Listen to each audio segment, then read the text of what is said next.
Assalamualaikum warahmatullahi wabarakatuh. Apa kabar teman-teman? Semoga kalian dalam keadaan sehat walafiat ya.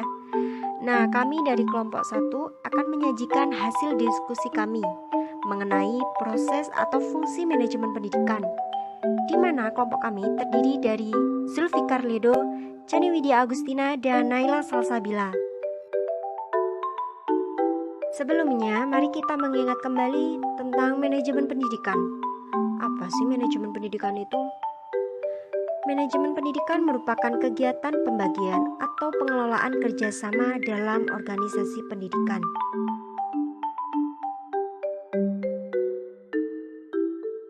Organisasi pendidikan tersebut memiliki tujuan yang telah ditetapkan bersama. Nah, kali ini kita akan membahas tentang proses atau fungsi manajemen pendidikan yang terbagi menjadi 6 bagian, yaitu planning atau perencanaan, organizing atau pengorganisasian, actuating atau pergerakan, monitoring atau pengawasan, controlling atau mengontrol jalannya perencanaan tersebut. Yang keenam, evaluating atau penilaian. Saya Naila Salsabila akan menjelaskan tentang planning dan organizing. Planning atau perencanaan merupakan tindakan awal dalam kegiatan manajemen pendidikan yang sebelumnya telah ditentukan atau disusun bersama. Ruth Andang pada tahun 2014 dalam menentukan sebuah rencana harus dilakukan secara matang dengan sistematis sesuai dengan kondisi organisasi dan kemampuan sumber daya yang mengacu pada organisasi tersebut. Dalam perencanaan, yang perlu diperhatikan adalah menetapkan apa yang harus dikerjakan, kapan dan bagaimana cara melakukan rencana tersebut. Nah, tentunya ada beberapa syarat dalam perencanaan. Syarat-syarat tersebut adalah perencanaan harus didasarkan pada tujuan yang jelas. Mengapa harus didasarkan pada tujuan yang jelas? Karena tujuan yang jelas dapat dijadikan sebagai tolak ukur dalam melakukan kegiatan perencanaan tersebut. Yang kedua, bersifat sederhana, realistis, dan praktis. Mengapa demikian? Agar anggota yang melakukan tersebut melakukan rencana yang sesuai dengan kenyataan atau kondisi aslinya di tempat tersebut. Yang ketiga, ada terperinci. Perencanaan harus dilakukan dari A sampai Z secara matang. Yang keempat, ada fleksibilitas. Artinya disesuaikan berdasarkan kebutuhan organisasi tersebut. Misalkan organisasi pendidikan di SMP harus benar-benar disesuaikan dengan kebutuhan organisasi yang ada di SMP tersebut. Yang kelima, ada planning atau perencanaan tersebut berdasarkan sumber daya yang dapat digunakan seefisien mungkin dari perencanaan tersebut. Nah, selanjutnya ada langkah-langkah perencanaan. Menurut Asmendri pada tahun 2012, langkah-langkah perencanaan terbagi menjadi berikut. Adanya tujuan yang jelas yang akan dicapai, meneliti masalah terlebih dahulu apa yang terjadi di lingkungan pendidikan tersebut. Yang ketiga, mengumpulkan data, baik data dari sekolah tersebut, misalkan dari muridnya, murid SMP atau SMA, keadaan muridnya itu seperti apa, keadaan pendidiknya itu seperti apa, dan kurikulum yang akan digunakan itu apa, harus direncanakan secara jelas.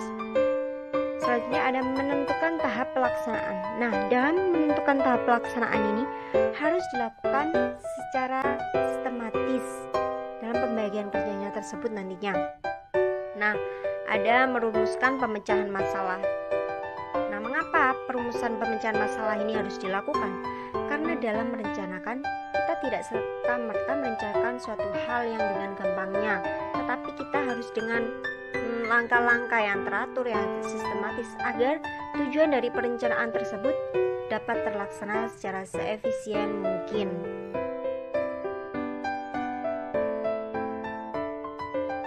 Hal yang perlu diperhatikan dalam pengorganisasian yaitu adanya pembagian tugas, wewenang, dan tanggung jawab hendaknya disesuaikan dengan pengalaman, bakat, minat, pengetahuan, dan kepribadian dari masing-masing anggota yang dalam menjalankan tugasnya.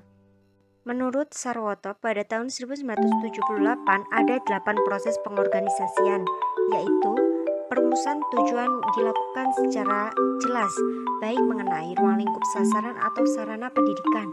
Yang kedua, kedua, adanya penetapan tugas pokok. Hal yang perlu diperhatikan adalah tugas pokok itu merupakan bagian dari tujuan.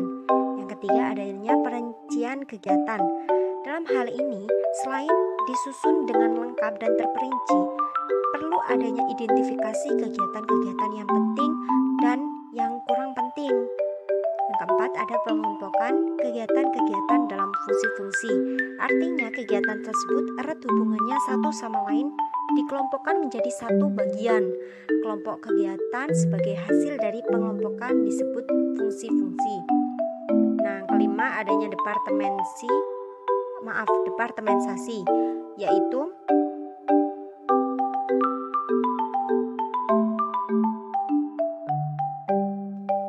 hal yang perlu diperhatikan dalam pengorganisasian yaitu adanya pembagian tugas, wewenang, dan tanggung jawab hendaknya disesuaikan dengan pengalaman, bakat, minat, pengetahuan, dan kepribadian dari masing-masing anggota yang dalam menjalankan tugasnya. Menurut Sarwoto, pada tahun 1978 ada 8 proses pengorganisasian, yaitu perumusan tujuan dilakukan secara jelas, baik mengenai ruang lingkup sasaran atau sarana pendidikan. Yang kedua, adanya penetapan tugas pokok. Hal yang perlu diperhatikan adalah tugas pokok itu merupakan bagian dari tujuan. Yang ketiga, adanya perincian kegiatan.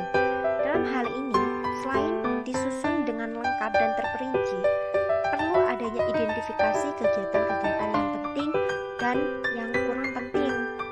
Yang keempat, ada pengelompokan kegiatan-kegiatan dalam fungsi-fungsi. Artinya, kegiatan tersebut erat hubungannya satu sama lain dikelompokkan menjadi satu bagian. Kelompok kegiatan sebagai hasil dari pengelompokan disebut fungsi-fungsi. Proses yang kelima ada departementasi, yaitu proses konservasi fungsi-fungsi menjadi satuan-satuan organisasi dengan berpedoman pada prinsip-prinsip organisasi. Yang keenam ada pelimpahan otoritas, yaitu sebagai kekuasaan atau hak untuk bertindak dalam memberikan perintah, sehingga menimbulkan tindakan-tindakan dari orang lain atau anggota lain. Otoritasnya itu biasanya berupa ketentuan perundang-undangan atau regulasi, serta posisi dalam konstelasi organisatoris yang telah ditetapkan sebelumnya. Adanya pelimpahan otoritas atau kebijaksanaan dan perintah dari atasan atau ketua. Proses yang ketujuh adalah penempatan anggota, di mana penempatan anggota ini merupakan satuan organisasi yang telah tercipta dalam proses departementasi tersebut. Dalam hal penempatan anggota ini, kita harus menetapkan prinsip menempatkan orang yang tepat pada tempatnya, atau prinsip menempatkan orang yang tepat pada jabatan serta pekerjaan yang sesuai dengan bidangnya. Yang ke-8 ada facilitating atau fasilitas, merupakan proses terakhir dalam penyusunan organisasi, di mana fasilitas orang tersebut harus diberikan dan dapat berupa materi atau keuangan. Prinsipnya adalah pemberian peralatan tersebut harus cukup dan sesuai dengan tugas atau fungsi yang harus dilaksanakan dalam organisasi pendidikan tersebut, sehingga nantinya organisasi yang sudah siap untuk beraksi dapat mencapai tujuan.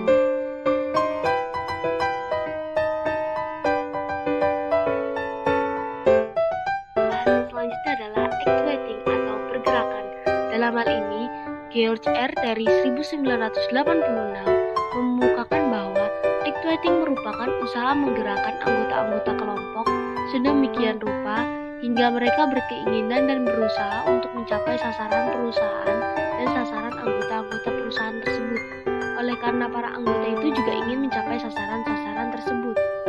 Pelaksanaan atau actuating tidak lain merupakan upaya untuk menjadikan perencanaan menjadi kenyataan dengan melalui berbagai pengarahan dan pemotivasian agar setiap karyawan dapat melaksanakan kegiatan secara optimal sesuai dengan peran, tugas, dan tanggung jawabnya.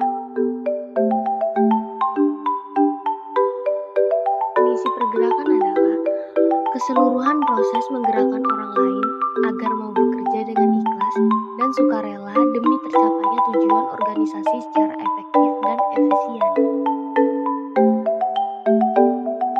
Ciri-ciri pergerakan yang baik adalah: yang pertama, menjelaskan tujuan organisasi; yang kedua, setiap orang menyadari, memahami, dan menerima setiap tujuan; yang ketiga, menjelaskan filsafat yang dianut organisasi; yang keempat, menjelaskan kebijakan yang ditempuh. Yang kelima, mengerti struktur organisasi. Yang keenam, peranan dan fungsi setiap orang harus jelas. Yang ketujuh, pentingnya kerjasama. Yang kedelapan, berilah pujian atau teguran dan bimbingan.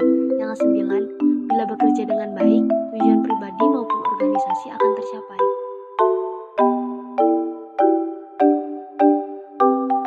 Teknik pergerakan yang pertama, commanding. Yang kedua, directing. Yang ketiga, communicating. Yang keempat, simulation. Yang kelima, coordinating. Yang keenam, leading. Yang ketujuh, motivation.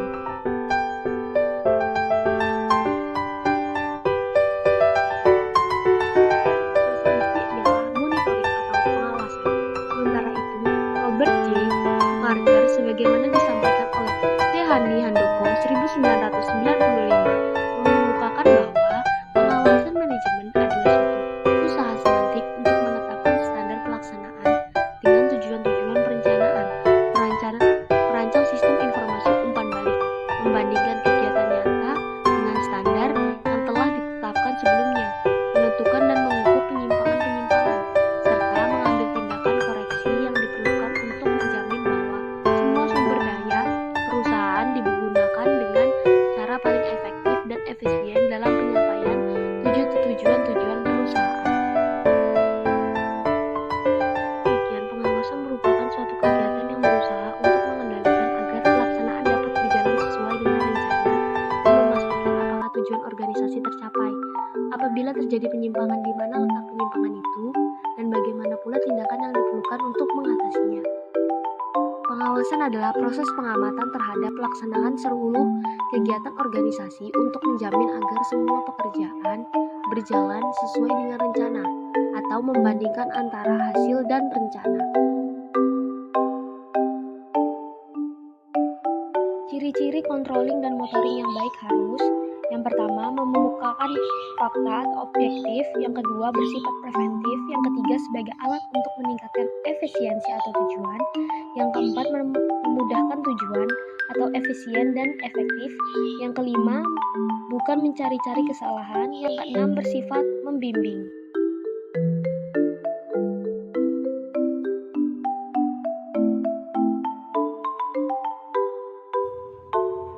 Yang keempat adalah fungsi dari controlling, yaitu perencanaan, pengorganisasian, penyusunan personalia, pengkoordinasian, penyusunan anggaran.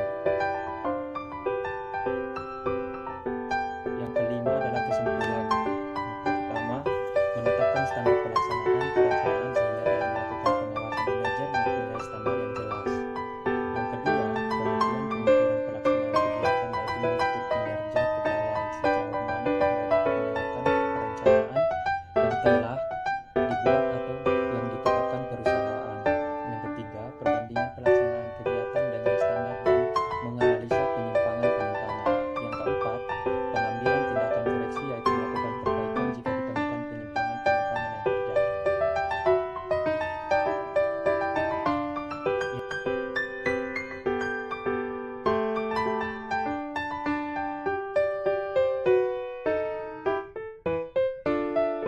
Kedua adalah evaluating. Evaluating adalah prosedur secara menyeluruh yang dilakukan dengan menilai masukan. Terus, pengertian evaluating. Yang A, evaluasi program kegiatan, mengevaluasi untuk mengetahui apakah tujuan suatu program sudah tercapai sesuai tujuan esensial yang telah ditetapkan.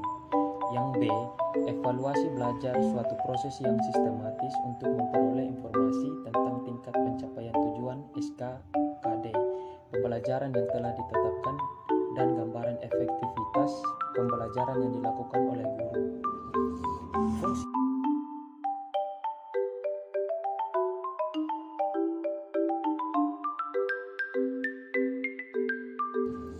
Fungsi evaluating yaitu pelaporan kelulusan administrasi negara, penelitian lembaga terkait, perkembangan. Ya, sekian dari saya penjelasan tentang controlling dan evaluating. Wassalamualaikum warahmatullahi